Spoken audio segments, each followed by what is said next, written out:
Assalamualaikum warahmatullahi wabarakatuh. Bagaimana kabarnya hari ini anak-anak? Mudah-mudahan selalu dalam keadaan sehat dan tentunya semangat untuk belajar.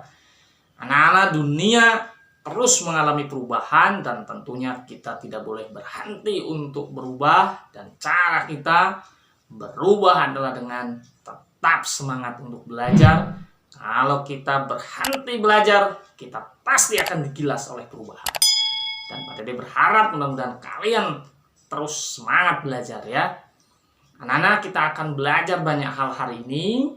Tetapi Pak Dede ingatkan, sebelum kita mulai pembelajaran, tolong disiapkan alat tulisnya terlebih dahulu. Karena tentunya selama kalian mengikuti pembelajaran pada hari ini, ada banyak hal yang harus kalian catat. Dan supaya ilmu kita menjadi ilmu yang bermanfaat dan barokah, mari kita mengawali pembelajaran kita pada hari ini dengan berdoa terlebih dahulu. Berdoa dipersilahkan. Selesai. Selamat menyaksikan video pembelajaran ini sampai selesai.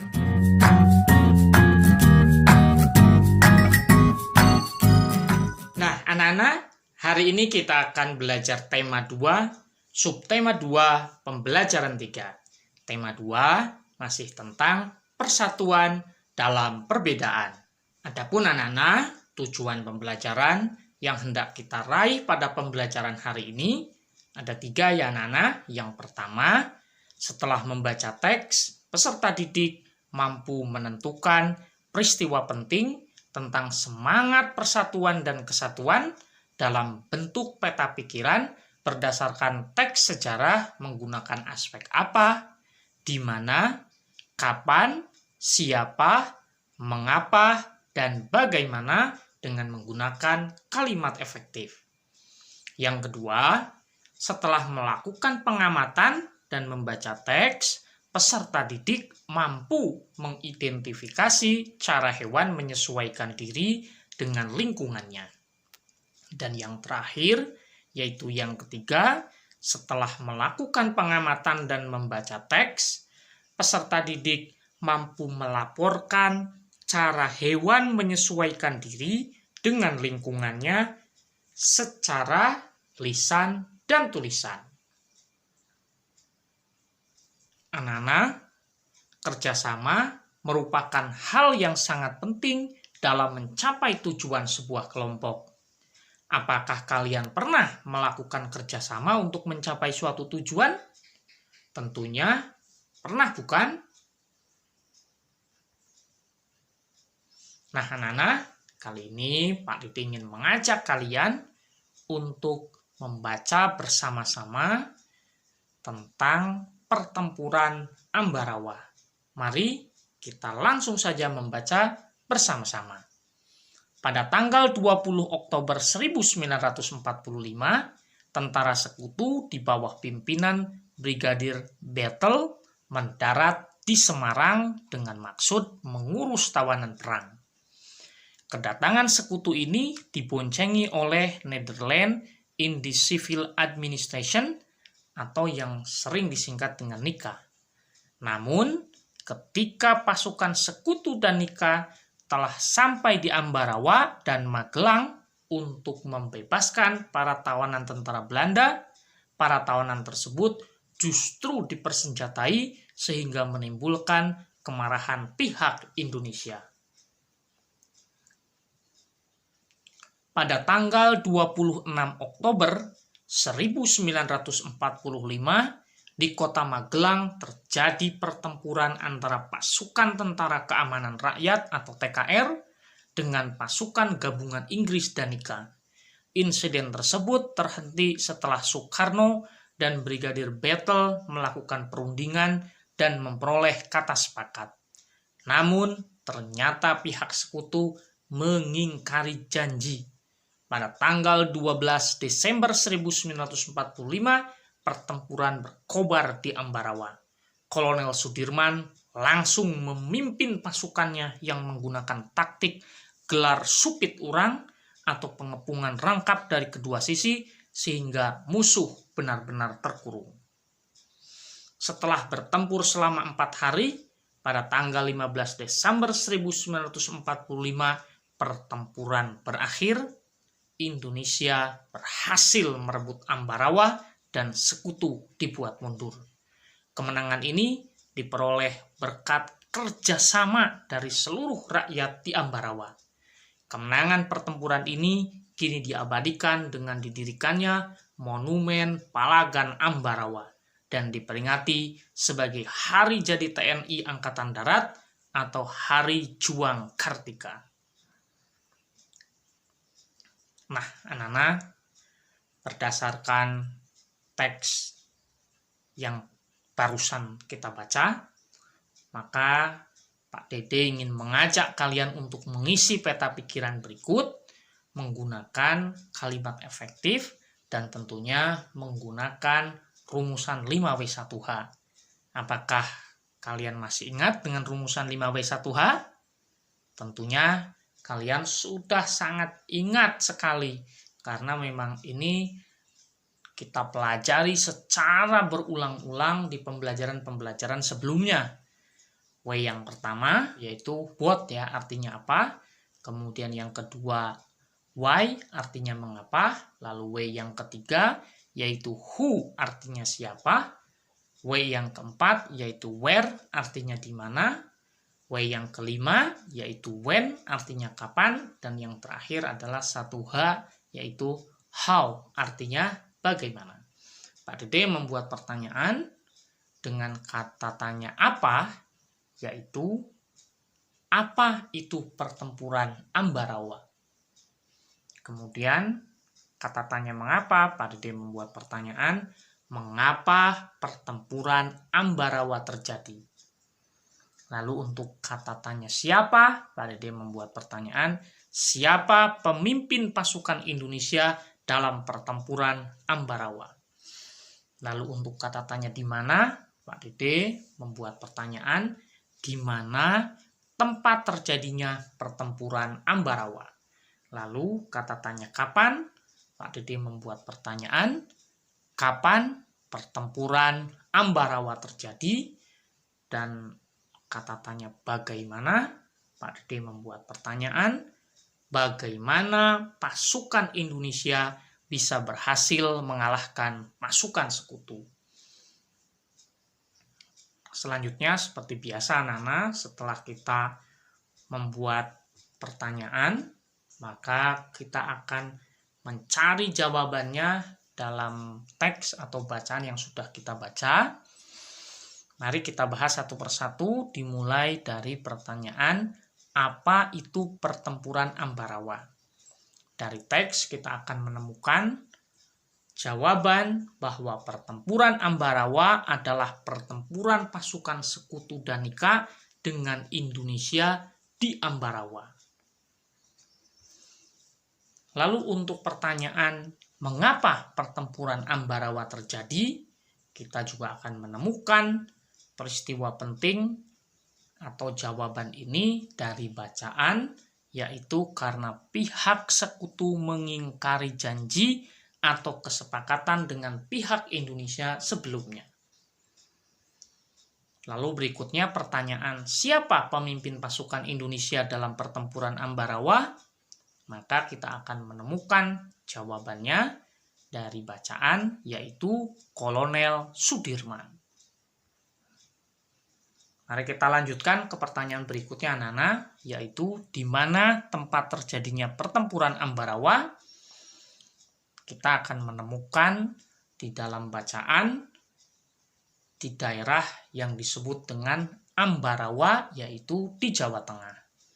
Maka sesuai ya nama pertempurannya anak-anak, pertempuran Ambarawa. Selanjutnya, kapan pertempuran Ambarawa terjadi?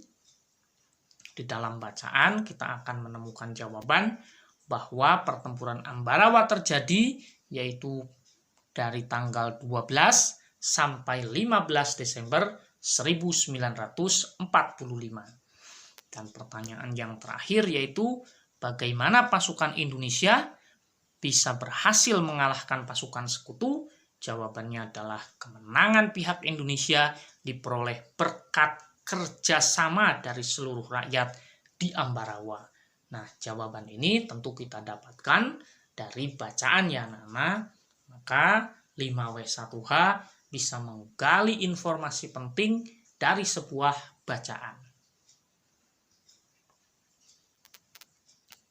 Anak-anak, tahukah kalian bahwa untuk memenangkan pertempuran di Ambarawa diperlukan kerjasama, persatuan, dan taktik agar bisa menang?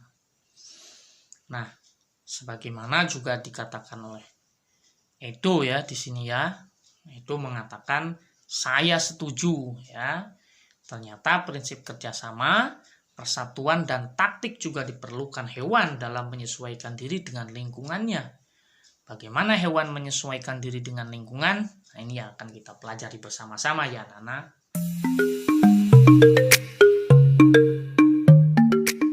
Nah, anak-anak, beberapa hewan ternyata menggunakan prinsip kerjasama juga loh. Kemudian menggunakan prinsip persatuan dan taktik agar mereka dapat menyesuaikan diri dengan lingkungannya. Apakah kalian mengetahui itu? Pak Dede ingin memberikan contoh. Contohnya adalah hyena. Salah satu cara yang dilakukan hewan ini agar tetap bertahan hidup adalah dengan bersatu dan bergerombol. Nah, bukankah itu adalah bentuk kerjasama, persatuan, dan taktik juga, anak-anak? Nah, biar lebih jelas seperti apa tentang hyena ini, mari kita baca bersama-sama, anak-anak. Hyena adalah hewan paling pintar di dunia. Apabila ada anggapan bahwa simpanse, anjing, atau lumba-lumba adalah hewan terpintar saat ini, mungkin pernyataan tersebut betul, namun kurang tepat. Menurut penelitian, hewan terpintar di muka bumi adalah hyena. Dr. Sarah Benson Amram dari University of St. Andrews mengatakan bahwa hyena adalah hewan terpintar karena binatang tersebut dapat mengatasi masalah secara naluri dan juga dapat berhitung. Wah, luar biasa sekali ternyata hyena ya anak-anak. Dalam penelitiannya, Sarah berhasil menyimpulkan bahwa tingkat kepintaran seekor hewan ditentukan dari cara mengatasi masalah. Hyena mempunyai strata sosial lebih tinggi dari jenis lainnya dan dapat mempertahankan wilayahnya dengan cara memanggil rekan mereka.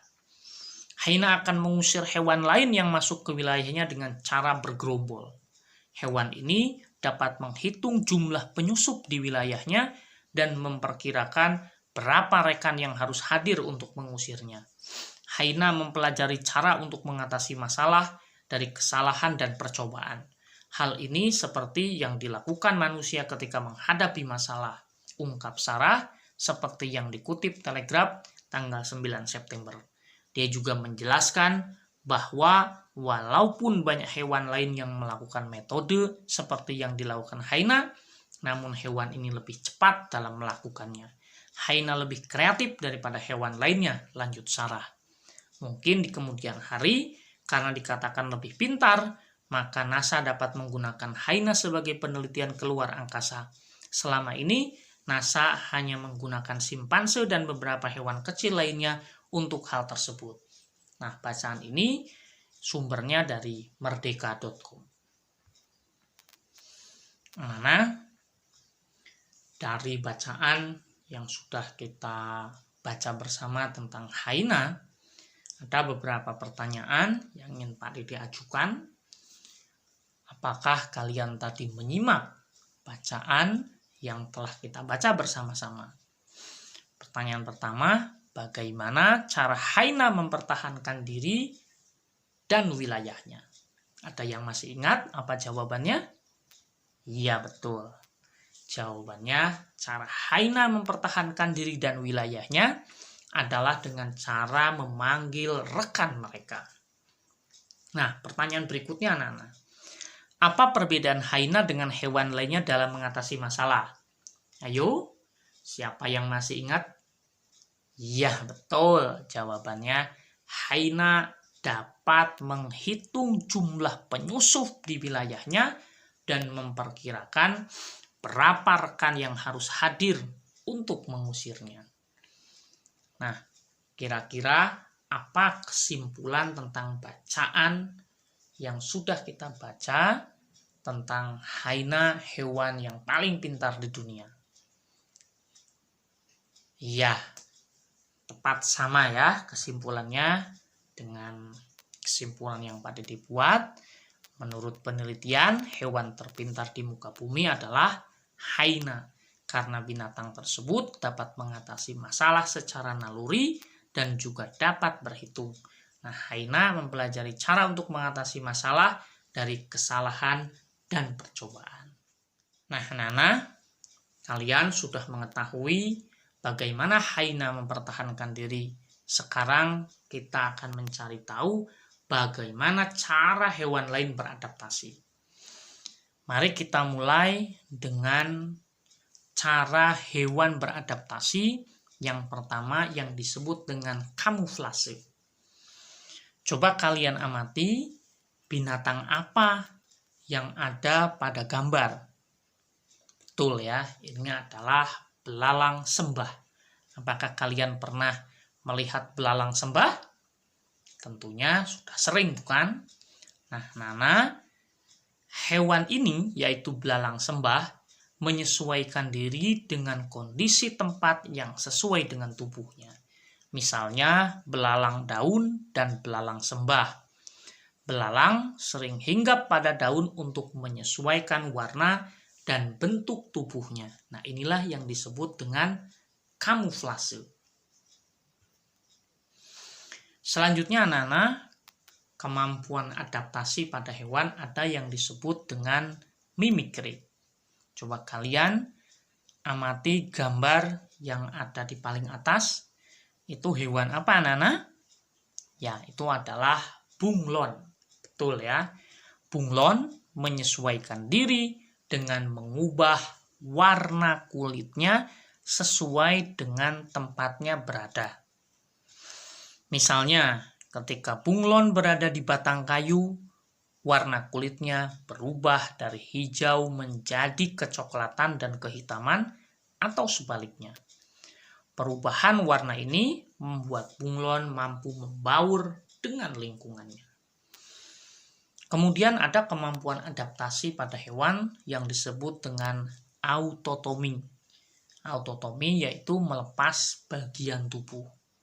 Nah, hewan yang memiliki kemampuan autotomi itu apa? Nah, seperti tampak pada gambar anak-anak, yaitu cicak. Coba kalian amati gambarnya. Ternyata cicak bisa memutuskan ekornya, anak-anak. Nah, untuk melindungi dirinya, cicak dan kadal melepaskan ekornya. Cara inilah yang kemudian disebut dengan autotomi. Ekor yang telah putus ternyata akan tumbuh kembali anak-anak seperti semula. Nah, inilah kemampuan pada cicak dan kadal, yaitu melepaskan ekornya, dan kemampuan melepaskan ekornya inilah yang disebut dengan autotomi. Nah, selanjutnya anak-anak, ada lagi kemampuan hewan beradaptasi adalah dengan menggulungkan diri. Nah, hewan apa yang bisa menggulungkan diri? Coba kalian lihat yang tampak pada gambar. Hewan apa itu, anak-anak? Ya betul, itu adalah hewan terenggiling ya, anak-anak.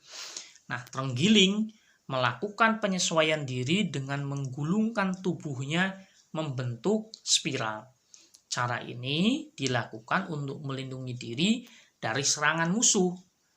Apakah ada hewan lain yang menggulungkan diri selain terenggiling? Tentunya ada, anak-anak. Yaitu diantaranya adalah lipan.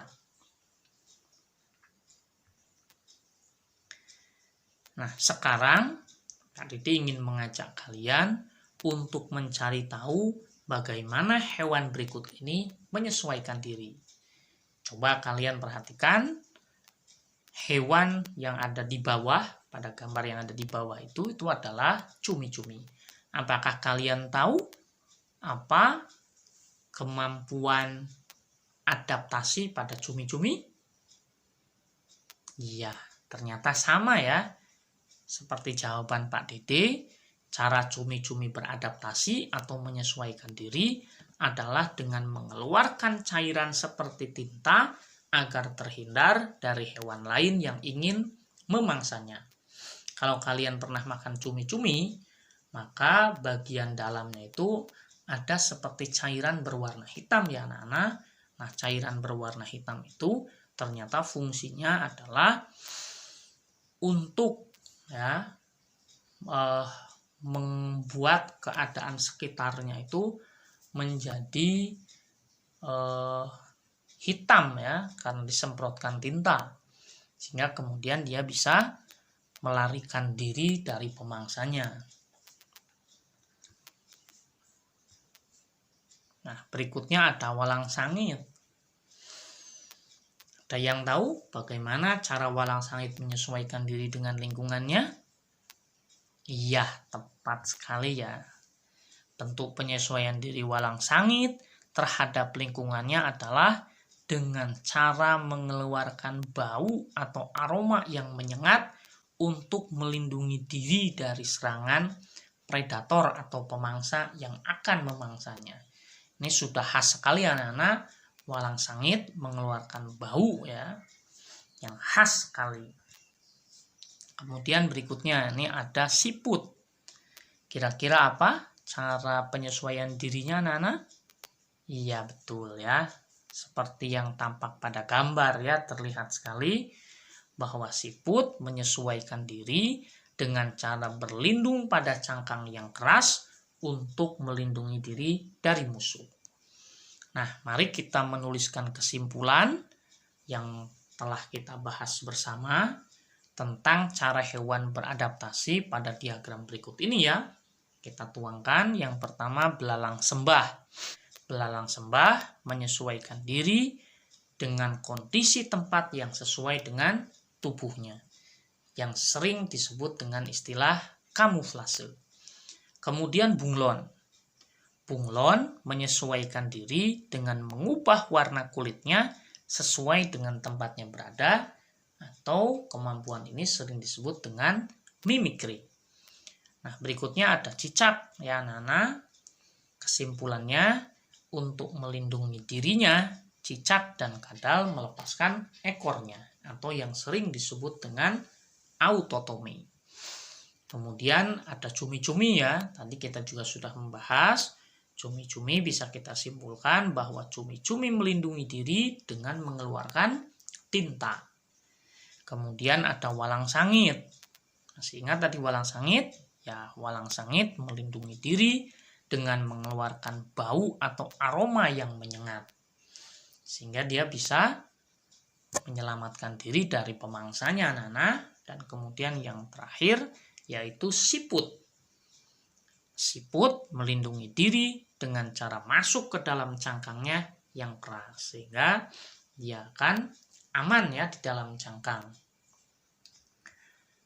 Baik, itu kesimpulan kita anak-anak. Nah, tidak terasa ternyata kita sudah sampai di penghujung proses pembelajaran pada hari ini. Nah, Pak Dede ingin mengajak kalian untuk merenungkan kembali apa saja yang telah kita pelajari hari ini dan apa pula manfaatnya. Apakah kalian masih ingat? Iya, betul ya. Hari ini kita sudah belajar banyak hal. Yang pertama, menentukan peristiwa penting tentang semangat persatuan dan kesatuan dalam bentuk peta pikiran berdasarkan teks sejarah. Masih ingat ya, yaitu teks sejarahnya tentang pertempuran Ambarawa. Nah, untuk menggali peristiwa pentingnya, kita menggunakan rumus 5W1H. Kemudian berikutnya, kita juga sudah belajar mengidentifikasi cara hewan menyesuaikan diri dengan lingkungannya. Kita sudah belajar bagaimana cara hyena menyesuaikan diri dengan lingkungannya, belalang, baik itu belalang sembah ya, yang memiliki kemampuan menyesuaikan diri dengan cara kamuflase, termasuk kita juga sudah mempelajari bunglon yang beradaptasi atau menyesuaikan diri dengan kemampuan mimikri. Lalu kita juga sudah belajar cicak, menyesuaikan diri dengan cara autotomi, kemudian terenggiling dengan menggulung tubuhnya. Kemudian kita juga sudah belajar bagaimana cumi menyesuaikan diri dengan lingkungannya, yaitu dengan menyemprotkan cairan hitam seperti tinta ya, untuk melindungi diri dari pemangsanya. Juga walang sangit, dia mengeluarkan bau yang menyengat, termasuk siput, yaitu dia beradaptasi dengan cara masuk ke dalam cangkangnya ketika situasi kondisinya tidak aman anak-anak ya.